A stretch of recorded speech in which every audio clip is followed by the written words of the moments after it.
Hey all, welcome to Whatever Wednesday with Left Brain Liz. That's me.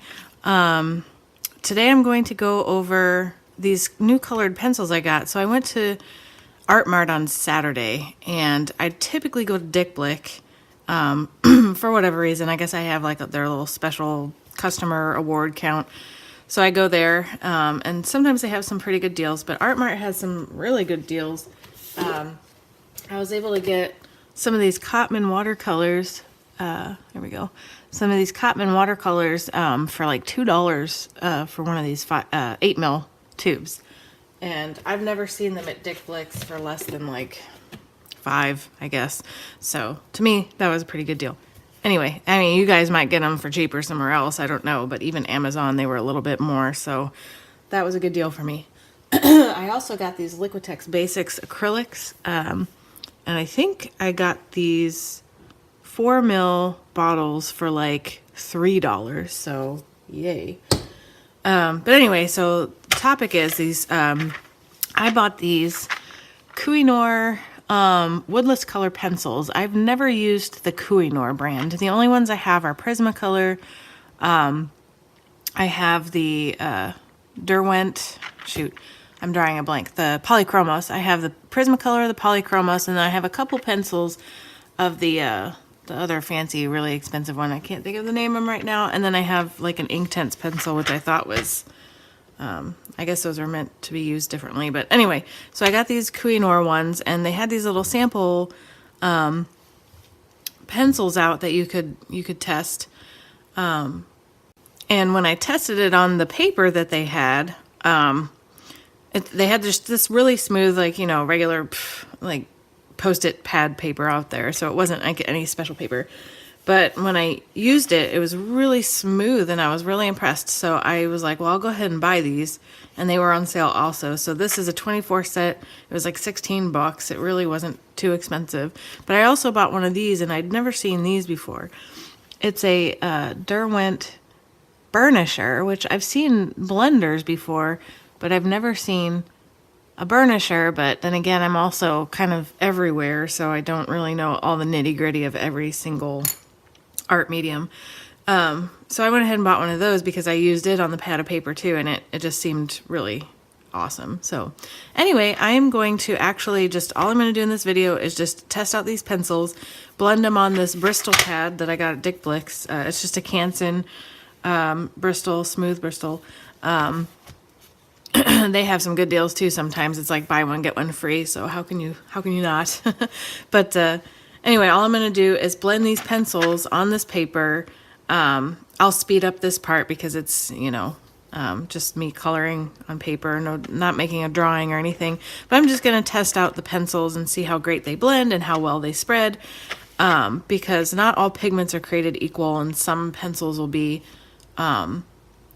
smoother than others, for lack of a better term. But anyway, so here we go with the speed up. Wow.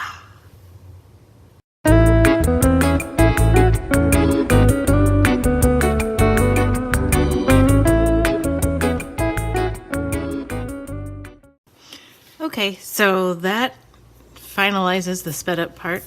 I tested every color that was in the set. There's 24. And when I got to the white pencil, if you could tell, it acts as a really good burnisher, which I was surprised because I bought a separate burnisher, which I had never heard of, and then I bought it.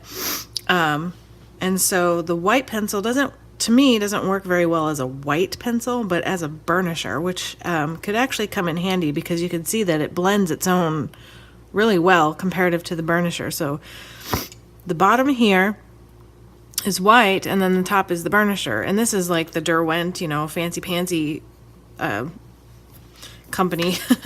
And so compared to the white Koh-I-Noor, it does a similar job. Now, if you're looking for like a white pencil, I highly recommend the Caran d'Ache Luminance as white because I have a ton of the Prismacolor whites, and I think they're great. And then the Luminance just like blows my mind. So I highly recommend that. If it's the only pencil you use, make it the white one because it's awesome.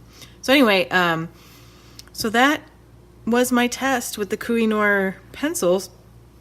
And overall, I mean, they're probably not, you know, professional grade or whatever, but you can see clearly that it can make the really hard mark and then the really light mark, and you can make, you know, a ton of different colors with what you have in the set based on that. And then with the blending and everything like that, you can still see some of the sketch marks underneath it after blending, but I think if you were to layer and layer and layer, you probably wouldn't have that problem. Now, I didn't test the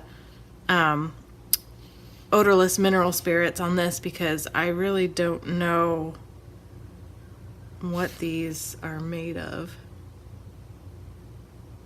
I don't know. I guess that's for another day.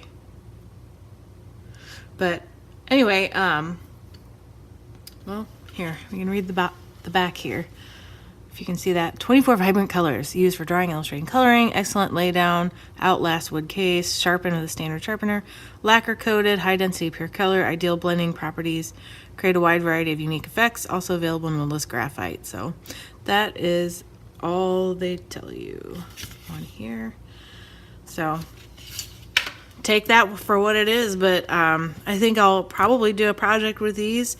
They seem to, I haven't tried sharpening them, but they still stay pretty, you know, my white's getting a little bit more blunt because I really ground it in there. But anyway, so if you were thinking about giving the Koh-I-Noor Woodless Colored Pencils a try, I would recommend it because they're cheap and they work pretty well. So that's my 2 cents for whatever Wednesday, and I guess I'll see you for soap making Sunday, where I make my hip hop drop soap. Sorry, I had a little brain fart there. Anyway, so I will see you next time.